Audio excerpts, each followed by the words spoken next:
You're listening to Cess and C Flash, always talking sports on Village Legends podcast. Hit that like button before the beat drops. Don't wait till halftime. Let's keep it a buck. Please, let's keep it a buck. Welcome in, ladies and gents. Episode 9 of the Village Legends podcast. Episode 9, Village Legends podcast. Seth Rogers, C Flash 5. We're here. We're going to take you around the sports world today. The NBA Finals, tied at 2. What's going on there? The WNBA hot once again. We're going to talk MLB, the latest power rankings. We'll have some superstar news we're going to get into. And, of course, we've got the world-famous boxing segment. We'll give you guys our extra point of the day, some NFL tidbits, and we'll take it on home from there. Welcome in once again, my man C Flash C. Talking about the NBA Finals for the past couple weeks. The series is tied at 2. We both called it in 6. Talk to him. What do you think is going to go down here, my brother? What up, good people? So we're going to get right into it once again, like we always do. And I tell you, I'm excited to talk about the NBA Finals because it's been an exciting one. I truly believe that, you know, what we are witnessing is greatness all the way through. Tonight is Game 5 between the Indiana Pacers and the Oklahoma City Thunder. With the reigning MVP, Shai Gilgeous-Alexander. His team is, you know, him and the team is just, they just beast. And I beg anyone to debate the greatness of Shai, SGA as we all know him to be. But I think we're gonna see something real phenomenal. I'm gonna pick OKC to win this game. A lot of people might sit there and say, you're bugging. No, I won't even say that that I'm bugging. I would say that I feel that, you know, when you have something and you feel that you got your opponent against the ropes and you see a weakness, they're going to come and get at you. And I really believe, don't think that I might be wrong, people. All sports fans alike. Don't think that I'm wrong. But it's a possibility that OKC might win the next 2 games. Definitely possible, my brother. Tyrese Halliburton will have something to say about that. You know what? For our predictions to go down, someone's going to have to win the next 2, you know? So let's see what happens. Listen, did you see, by the way, the Stephen A. Smith and Magic Johnson conversation about Tyrese Halliburton, if he was a star or not? This is an interesting thing to get into because, I don't know, did you see it? I missed that one, but there's been numerous conversations about this, Tyrese Halliburton and how he is or is he not. I believe that the conversation goes by, is he just a star? Right. Or is he a superstar? I think, and I've said this, I said he's a superstar. Yeah. Now, Stephen A. did not agree, but Magic Johnson delivered it very eloquently. He said that Tyrese Halliburton is a superstar because when he goes on the road, people go pay to go see him play ball. And he goes, that's your definition of a superstar right there. Yeah. He goes on the road and people go to see him play. So great NBA Finals so far, tied at 2. Ratings are a little bit down, but, you know, it is what it is. OKC and Indiana. We knew that was going to be the case. But just enjoy it for what it is, people. Enjoy it for what it is. Anything else on the finals you want to touch on? No, just want to see a good game. You know, we want to see. Listen, if a blowout happens, it happens. Mm-hmm. That's all part of it too. You know, that's all part of the fanatics of the NBA, and we're excited to see what happens tonight. Subscribe before Halliburton throws another no-look that breaks the algorithm. This is the most unexpected finals in years, and we're covering every crossover, clapback, and clutch moment.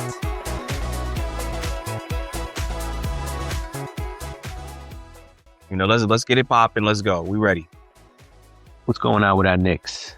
Thibodeau's out. He wrote a nice letter to the fans in one of the newspapers. Shout out to Tim's. But, you know, what do you think's going on there, man? What do you think's going to happen for our Knicks? My Knicks, excuse me. Pardon me. For my Knicks. Pardon my friends. Well, okay. So it's been reported that there are a couple of candidates that might be in the running to replace Coach Tibbs. And I'm going to add just one that they should definitely look into, and that's Mike Malone, the former Denver Nuggets coach, who took them to the finals and won. He did a hell of a job. Another one that has been cut. And again, in past episodes, I've discussed this about how are these coaches in these sports just being dismissed as if like they're nothing. I mean, these guys have got to be given an opportunity. So I say Mike Malone as one. That's a good choice. I heard about Taylor Jenkins and Mike Brown. And these are guys that, you shake your head about and say like, well, I don't know. Can they handle or withstand the New York media? Because it takes a thick-skinned person, a strong-minded person to be able to handle the New York media, because they are real. They will come at you like a bunch of crazed dogs after a game and ask you a million questions as to why you lost. And you have to really, really put it together and understand that that's the reporter's jobs. But they are coming to really, really bring a shock attack to you and make you feel like crap. That's just what the New York media is about. So again, it takes a real mentally strong and a strong, thick-skinned person to be part of that. And I hope a lot of, not even hope a lot of us that are in the metropolitan area understand it. We truly get it. That's their job, and we want answers. Should be interesting. Doc Rivers, Doc Rivers' team actually gave the Knicks permission to speak to him. And the Knicks, for now, have declined to speak to Doc Rivers, which I thought was interesting. That's a personality who I would think could handle the New York, the media and the questions and all that. Question is what he wanted at this point in his career. You never know. I mean, let me ask you, because you do support your Knicks, and we have gone on record. We've talked about it on the podcast that you are a Knicks fan. Could you see Doc Rivers coming to the New York Knickerbockers and being the head coach? I could see it. I actually could. I could see it. Why not? I could see it. I mean, like I said, can he handle it? Yes. Will he be good for the team? That is a question mark. I don't know. I mean, he coaches pretty good teams, right? He puts together pretty good teams, but we're now trying to get over that hump. We're now trying to win the whole thing. At least now, that's the thought, because we had a little taste of the action this year, but we'll see what happens there, my brother. I respect Doc, and I truly, you have to respect his resume. I just feel that Doc is coming down towards the end of a lot of stuff. He's been a coach for a long time, folks. Don't get me wrong. The respect for Doc Rivers is real, especially in the NBA. He is truly someone that you could get basketball knowledge from and, talk about basketball with all day. And his resume speaks for itself. I just feel that he's coming to the end of the road. No boys to men. But I just feel that Doc is coming to the end of the road. I truly could see him back on TV, becoming an analyst. This is his last stop, I believe, with Milwaukee. We don't know what his future entails. I would love to have seen Doc also in the upper office as a president of operations or a general manager. But seeing him on that sideline, it's becoming torture. Because I feel bad for him, And next we're going to see Doc with a cane. Let's go, people. Let's go. My goodness. All right. NBA Finals Game 5 is tonight, right? Tonight, I believe at 8:30. Tonight, this is June 16th. We're recording this Monday, June 16th. So good luck to the competitors there. From the NBA, we move to the female hardwood, the WNBA. Everyone's favorite Caitlin Clark made her return this weekend. Yes, she did. And she lit them up for 32 points. Kate is back. Yep. She only played about 30 minutes, but she had 9 assists, 8 boards. She did turn the ball over 7 times, but they handed the world champion New York Liberty their first loss of the season. Yeah. And wouldn't you know, it's the highest rated game of the season of the WNBA. Wouldn't you know it? Didn't need a whole lot of motivation for that. Mhm. I mean, Caitlin Clark is serious. She's something not to reckon with, but I tell you, the girl is bad. She's real, and she's a superstar. Whether you like her or not, she's a superstar. She really is. Rebecca Lobo on ESPN was saying that stretch of like 38 seconds in the game where she hit 3 straight threes, Caitlin, she said she's never seen anything like that in the WNBA game until that day. I'm glad you brought that up. Did you see the game? Did you see Yes. the range of where she was shooting from? Yes. It was almost Who logo. does that remind you of? Steph, my man Steph, the chef. Absolutely. Shout out to Steph Curry, Mhm. The the greatest. chef. And I tell you, I wish we could get Steph. Steph, one day we might get you on the show because we would love to interview you. If you are seeing this, Steph, one day, my brother, one day. Talk to You him. know, because we would like to get your thoughts and your impact on a lot of things that we talk about, a lot of topics, that we talk about. Mhm. But we definitely want to, get inside the mind of one of the greatest shooters of all time. And what you think about Caitlin Clark. I'm sure, and I know that you have mentioned and talked about Caitlin in the past. But Steph, get out your boys, man. Get out your boys. We here for you, man. We here for you. So the WNBA is picking up steam. And I know there's another player that you wanted to mention that had a good week or a good weekend. Yes, I did. Those who have listened to the Village Legend podcast, I've gone on record in previous episodes, and I've also mentioned about Ryan Howard. Ryan Howard is a superstar as well in her own right. She plays for Atlanta Dream, and she went off for 36 points the other night, and she was shooting threes like it was lights out also. During the preseason with the WNBA, a lot of the general managers and their picks for the MVP for the season, they have Ryan Howard up there. So I really look forward to seeing what the rest of the production of the WNBA will be, who will be in the finals, and who will be the WNBA MVP. I want to also get into the Minnesota Lynx, who are very hot. The Liberty just suffered their first loss, but the Lynx, I believe, are still undefeated, if I'm not mistaken. What has happened, my good people? What has happened to the Las Vegas Aces? Good Lord. Seriously? They got stomped out a couple nights ago, where their final score came into 95-68 versus Golden State Valkyrie. Oof. So please, I mean, I truly don't understand what is going on. These taking these days off have got to stop, especially when you're getting paid a lot of money. When you're getting paid lots of money like you're getting paid, nah, you can't take no days off. Y'all got to pay. Y'all got to give you 100%. Wow. Interesting stuff.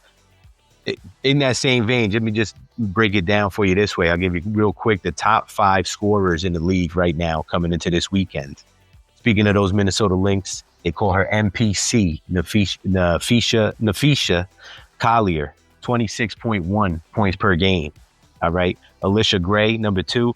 Actually, Nafisa, pardon me for butchering her name, Nafisa Collier, 26.1. Next closest at 21 points a game. So she's up a whole 5 points ahead of them is Alicia Gray from the Atlanta Dream.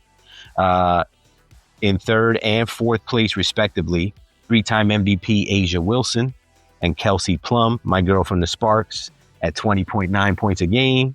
And your girl, Satu Sabali from the Phoenix Mercury at 20.9. So that's the top 5 scorers in the game right now, guys. It's going to be a good summer for the WNBA. Can't wait to be a part of it. We'll keep you guys posted. Hit them, see? I stand corrected, and I got to correct myself especially to all our listeners and people who support us. Nafisha Collier is also the one that I also mentioned to be up there with the WNBA MVP The MVP race. talks, yep. So She's definitely up there. Ryan Howard and Nafisha Colliard, what has definitely been in conversation for the WNBA MVP this season. Again, I'm looking forward. I'm excited to see who will capture that title or capture that prestigious award as we move forward. They are balling. They're balling out there. That's the WNBA. That's a wrap on that, folks. Thank you so much for being a part of it with us. We're going to cruise over to Major League Baseball. Major League Baseball, my man. Start off with the power rankings. Yes, we do. All right, let's do it. Power rankings for this week in Major League Baseball, folks. The top 5 teams right now, along with an honorable mention. The Detroit Tigers, still kicking butt. Tyreek Skubal is a phenomenal left-handed pitcher. He is up there in the Cy Young race for sure. And they got players contributing from all over. Even former Yankee Gleyber Torres had a phenomenal last 10 days. So he's helping them to stay on top of the leaderboard. Our New York Mets come in at number 2, despite a rough weekend. Now, if we would have recorded this 3 days ago, they would have been number 1 on my list because they were on fire. They had won 16 of 19. They were killing everybody.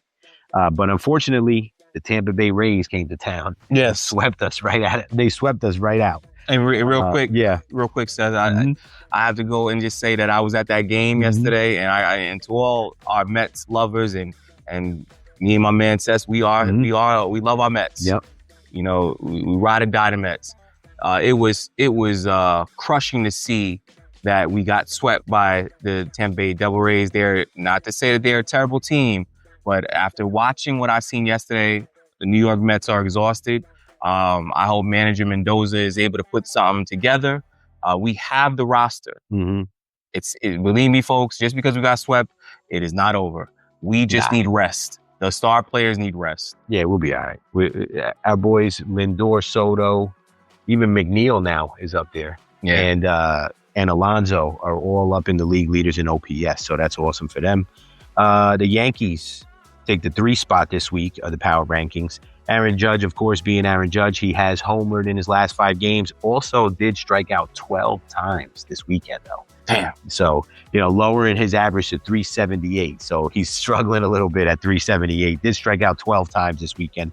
The Cubs come in at number 4. Cubs are staying hot. PCA, Pete Crow Armstrong, one of my favorite players in baseball right now. 18 home runs to lead the way there. Number 5 spot, the LA Dodgers. Ohtani is back. He had a little home run drought, then he went back-to-back games. Today, again, Monday, June 16th, Ohtani's actually pitching tonight. My man, he is back on the mound. I can't believe it. We'll come back to the Dodgers real quick. I just want to make a real quick honorable mention this week to the San Francisco Giants. Willie Adames, is he coming back? They just made an interesting trade as well that we'll get into. But I know you wanted to talk about Ohtani and some of the things he's up to and what's going on with him and in his life. What's going on, my brother? Not much more about Ohtani's life. It's just there was the scandal. There was the topics that we've all, we all might have sat back and talked to amongst each other and said, "Damn, what do we mean when we hear, Ohtani's interpreter of all people, interpreter who had access to his money." I don't know. That's really rare that you hear something that an interpreter has access to your money. Again, this issue has been put to bed because the interpreter has been sentenced and he is entering jail time. He is reporting to prison. I believe as we speak for 57 months for the gambling. Ohtani's interpreter had access to his accounts and they're saying nearly $17 million that had came out of Ohtani's account. I don't know, folks, but those who might have been for the street, those who might have, did some wild stuff as they was coming up. The Tigers are winning, the Yankees are whining, and Ohtani's still doing alien stuff. Smash that subscribe before another no-hitter happens and you miss it. Let's keep it a buck. Please, let's keep it a buck. How is it that an interpreter had access to your account and you had no feeling or no knowledge of the sort that this particular interpreter was taking money out of your account and it came up to $17 million? I don't know, Seth. I mean, please explain it to me, because we should be counting our own money. That's number one. Number two, we have handlers. When you are a professional athlete, celebrity, what have you, it is what it is. I understand you got people that are counting your money. I go back to what Bill Cosby, Oprah Winfrey has said. Always count your own money. You should know, and I get it, Ohtani, you're young. But please, someone out there, to all the Village Legends listeners, please, somebody please break it down to me how this young man was able to take money and spend it on gambling debts. But we're saying it's just one person. I'm not trying to break it down for me, Seth, please. Ohtani comes off as the sweetest, most, humble, almost even a little soft sometimes, it seems. He's so nice. He's pouring drinks for everybody in the dugout. Is he so gullible that his trainer was ripping him off for that much money? Does he not know? Like you said, with the handlers and all. If I had handlers and money like that, I want my balance every single day on my desk. I want to know, what's my balance? Let me see. Where is it? Now, you say trainer, but this was his interpreter. Yes, I'm sorry. Yes, his interpreter. So they had to be close. I mean, obviously they were close. So really, I don't know, man. I don't know what to make of it. There was no way that Major League Baseball was going to let Ohtani fall for this anyway. He's their Babe Ruth of the era right now. So I don't know, man. To be determined, my brother. I think it's a wrap. Actually, I don't think we'll ever hear about this again. This dude will do his 57 months. He'll probably come out, do some interviews, maybe write a book or something. And who knows? But I don't think Ohtani will have any trouble. It's just us thinking out loud, talking out loud on our platform, because we're trying to, again, this is what me and Seth do. We sit here and we talk about just about anything. And we don't sugarcoat anything. So those who are offended because you are a Dodgers fan or you were Anaheim Angels fan, we get it. We get it. Listen, dry your eyes. Or you know what? Bite your lip because you're so mad. But we're going to talk about it regardless of how you feel. That's just the bottom line. And I really think that this is a real shady, shaky moment. Even when this story first hit, when it did, I said, how is it that this young man is not aware that your interpreter was taking money from you? We wasn't talking about he took 100,000. We talking about nearly $17 million. How was you not aware of this? Please break this down to me, because this sounds crazy. Bottom line, it sounds crazy.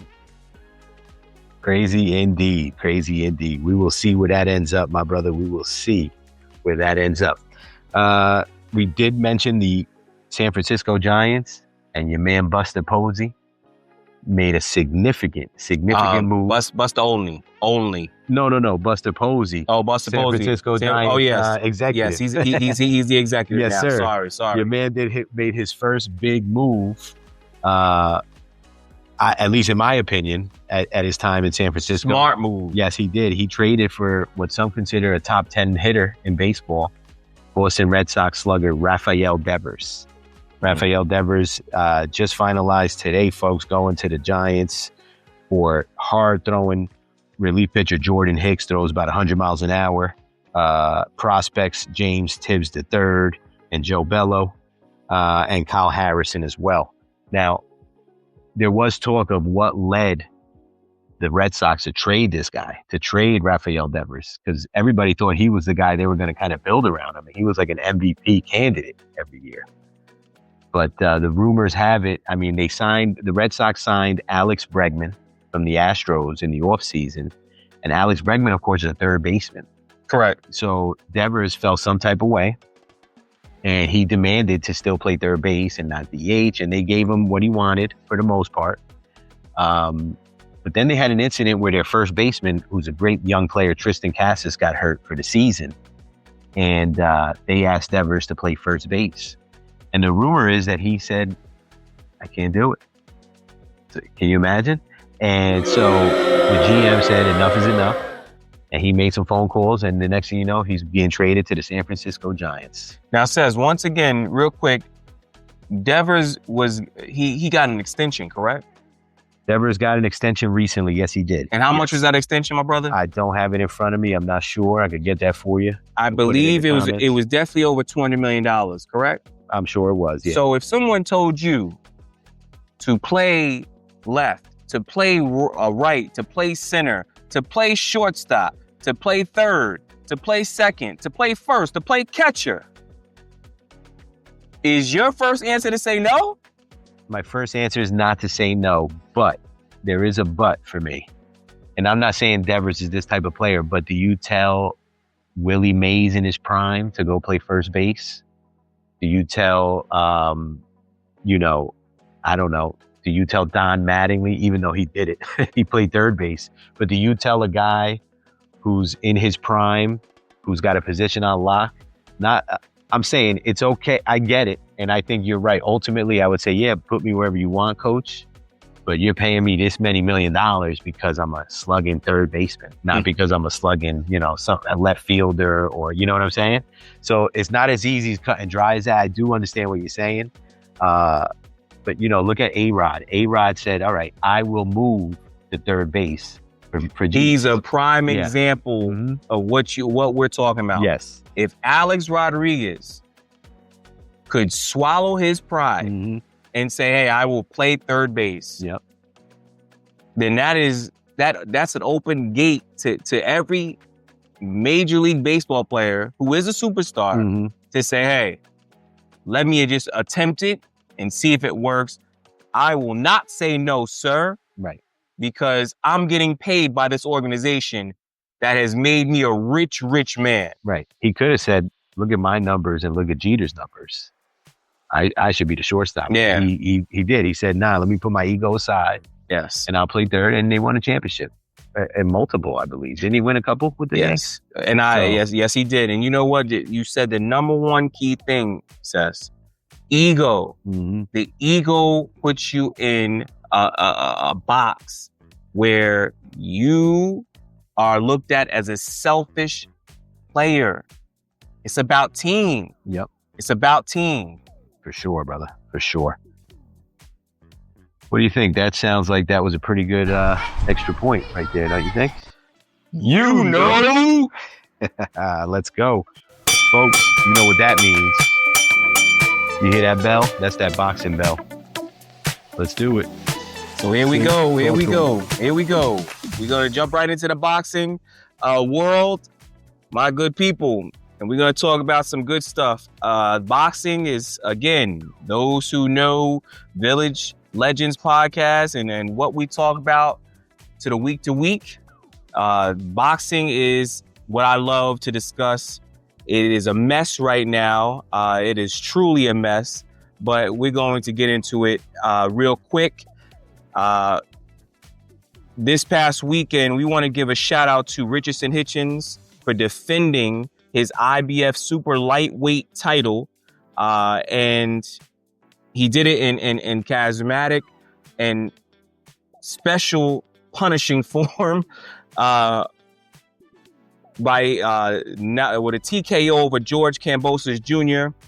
with a nice sweet left hook to the body. I was watching it from round 1 to 8, and I'll tell you, Rich, I call him Rich. You might as well call him Super Rich because he's on his way. The young man is talented. His 1-2s, he just kept hitting George Kambosos Jr. with jabs, double jabs, with a cross. That's what I perceive. I watched when I witnessed it and I seen it. He was hitting him with straight lefts, and then come across with a cross. George Kambosos Jr. was just too slow. I wouldn't say there was something ailing on his body. I just think that Richardson Hitchens was too fast for him, too quick, and those punches after a while, they sting and they hurt. They sting and they hurt. And when it got down to that eighth, I'll even say before the eighth round, it was there was a thing of where I even said to myself, "Damn, Rich, go to the body. Let's test out this man's body." And I'd say around the fifth or sixth round, he was hitting him to the body, but it wasn't consistent. But when he got to the seventh, I guess he's seen something, and even his corner seen something where they said, "You know what? Stick to the body." And that was the finishing touch on that fight. Again, George Kambosos Jr., you came in 22-3. I don't like to kill somebody's career, but I'm going to speak my truths on it today. And Kambosos Jr., you are a tough fighter. You brought a lot of energy, kid, but I got to be honest with you. It might be over for you. It might be time for you to sit down with your father and your family and say, "Hey, what are we doing moving forward?" Wow. I hope your father is telling you that, because I wouldn't want to see my son in the ring getting, physically beat up by another boxer.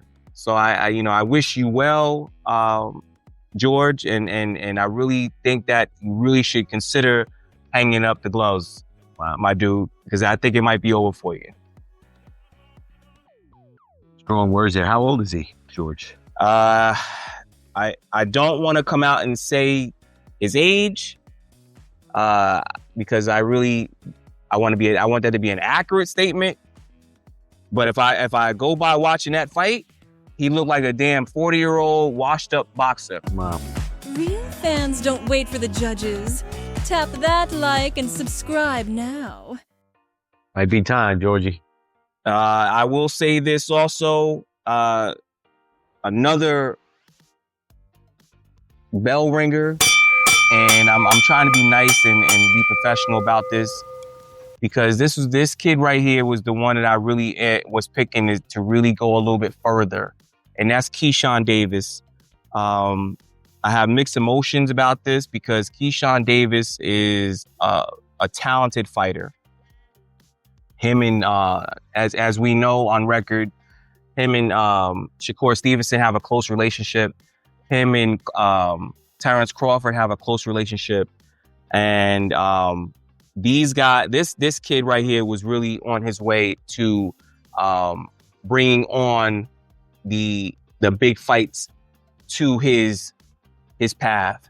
And to know that you have now taken a step backwards, because to be accurate, you were 4.3 pounds overweight. Wow. The lightweight division, or for your WBO lightweight title, you had to be 135 pounds. You were over by 4 pounds, and you were stripped of your title. Your record is flawless, 13-0 with 9 KOs. And to see that you have to take a step back and you in a humbling way and be stripped of your WBO lightweight title, it's sad, kid.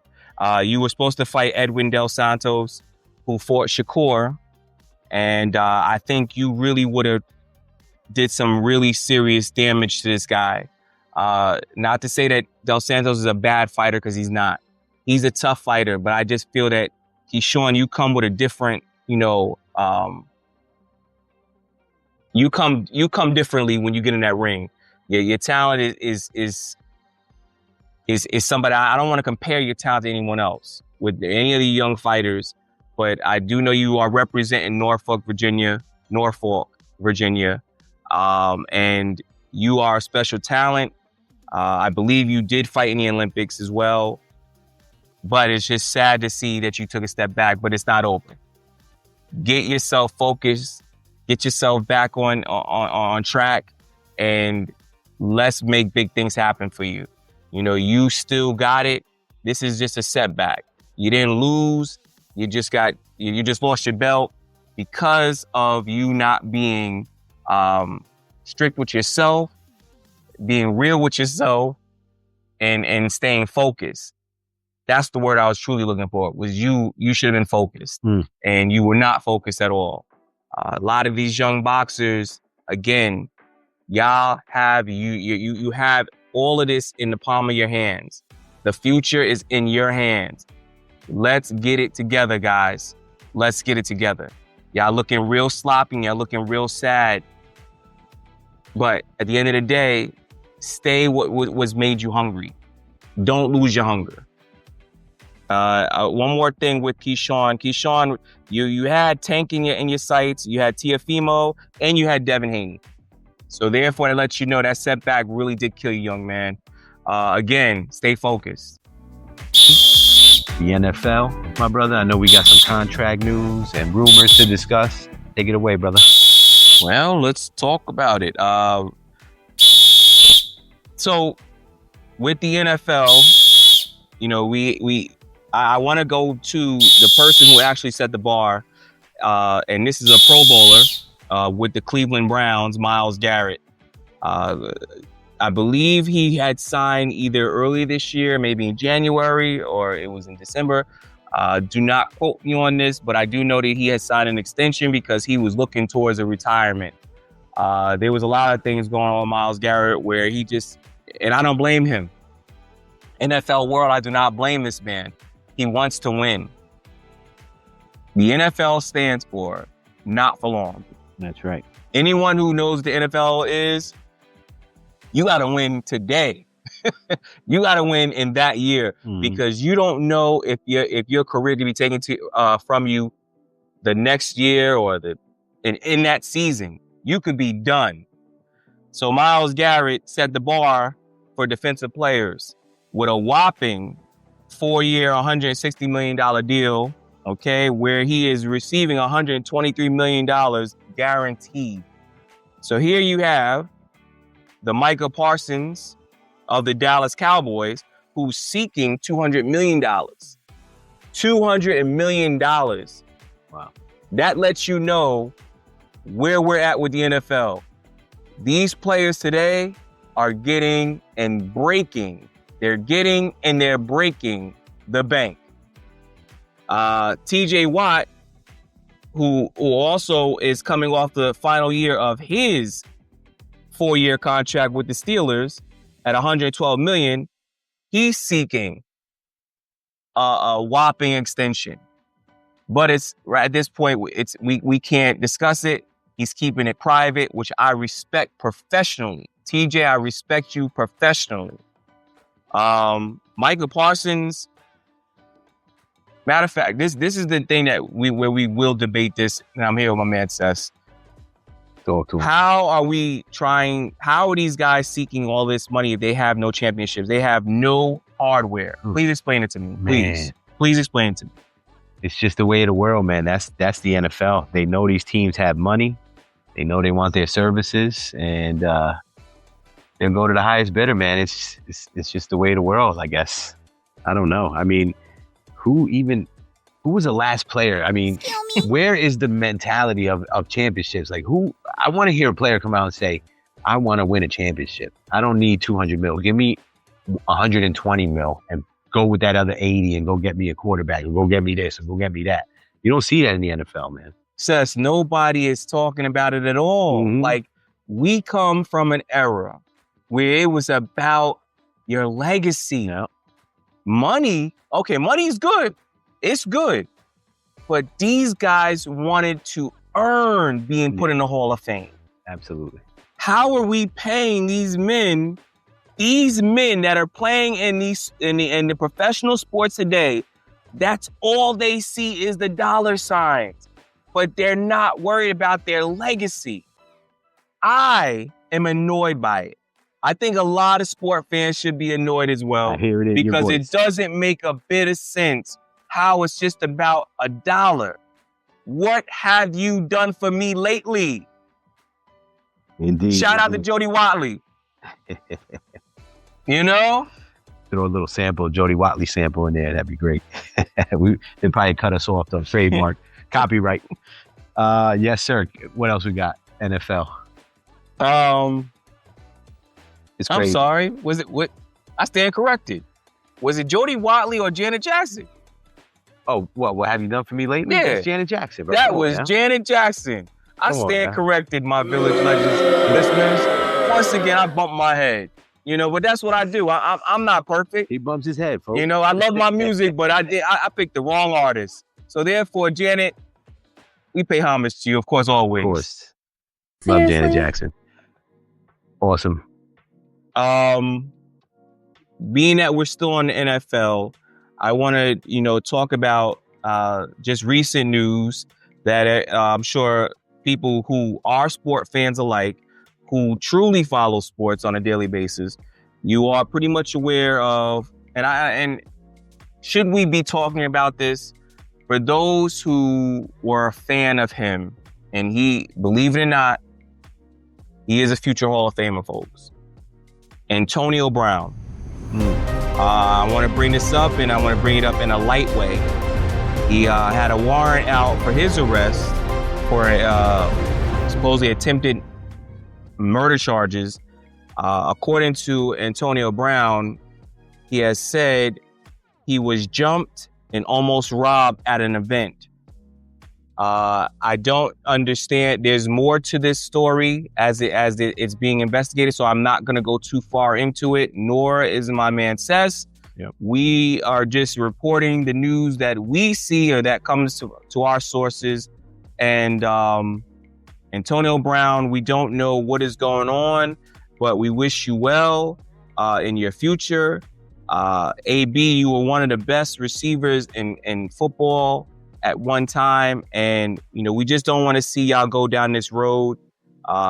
Again, we don't know all the ins and outs of this, so I don't want to speculate, and I don't want to put ourselves out there as the Village Legend podcast. True indeed. I think they have a lot of that on video too, so it should work itself out pretty quickly. Hopefully he's innocent and it's all good. Let's talk NHL playoffs real quick. The Stanley Cup Finals. We'll touch on it real quick, folks. The Florida Panthers are up 3-2 over the Edmonton Oilers. Game 5 went to the Panthers. The Oilers came out lifeless, as the commentators were saying. Connor McDavid, though, I've mentioned him before. He's a generational talent. Third fastest to 150 playoff points. Goals and assists, third fastest. Number 1, Wayne Gretzky. Number 2, Mario Lemieux. And now number 3, Connor McDavid. So shout out to him. Florida's led by Brad Marchand. He's got 6 goals in the final so far. That's the most for a final since 1988, when Jari Kurri for the Edmonton Oilers had 14 in that Stanley Cup final. So game 6 on the horizon. We'll see what happens there. Couple other shout outs real quick. In the tennis world, your boy Carlos Alcaraz won the French Open over Yannick Sinner. We've been shouting out Djokovic the last couple weeks. Correct. He lost in the semifinals to Skinner, and Alcaraz beat Skinner in the finals there. Alcaraz is that dude. He's that dude right now. Yeah, he is. And of course, we congratulate JJ Spawn as well, who won the U.S. Open after play was suspended for weather. They got it back going. He won 2 under par. He was the guy who pushed, what's the guy's name? Scotty Scheffler to the limits at the PGA Championship. Oh, buddy. When they went to the playoff. Okay. Real quick, before I forget, we shout out to the birthdays for this weekend. This weekend's birthdays, the sports birthdays are as follows. You'll love this one. One of my favorite Mets of all time. Happy belated birthday, Jose Reyes. Stolen base king for the Mets, of course, and batting title winner as well. Jose. Yes, sir. Your favorite, Steffi Graf. She had a birthday as well. Okay. Head coaches, Mike Holmgren and Dusty Baker. Dusty, we've talked about a lot. Mike Holmgren getting some love on the birthday tip. Ball players, Wade Boggs, Andy Pettit, Tim Lincecum. Happy birthday to those guys. Mohamed Salah, of course, the great international soccer player, and wide receiver Cooper Kupp also had a birthday. Shout out to them. Guys, episode 9's in the books. We hope you enjoyed it. We sure did. Soon, hopefully, we'll be on live. You guys can comment right online with us as we go. We'll see how that works out. But if not, we're always here on the Village Legends podcast. Brought to you, as always, by Certified Every Sport, CES for short. High-quality, exclusive baseball and softball products with more sports to follow. C-Flash, take us out from episode 9 as only you can, my brother. Let them know. Well, episode 9 is in the books. My good people, we thank you for listening. Thank you for supporting us. And as always, it's always a pleasure to talk about sports and hope that each and every one of the listeners think about sports. Be safe. And until we meet up again, peace.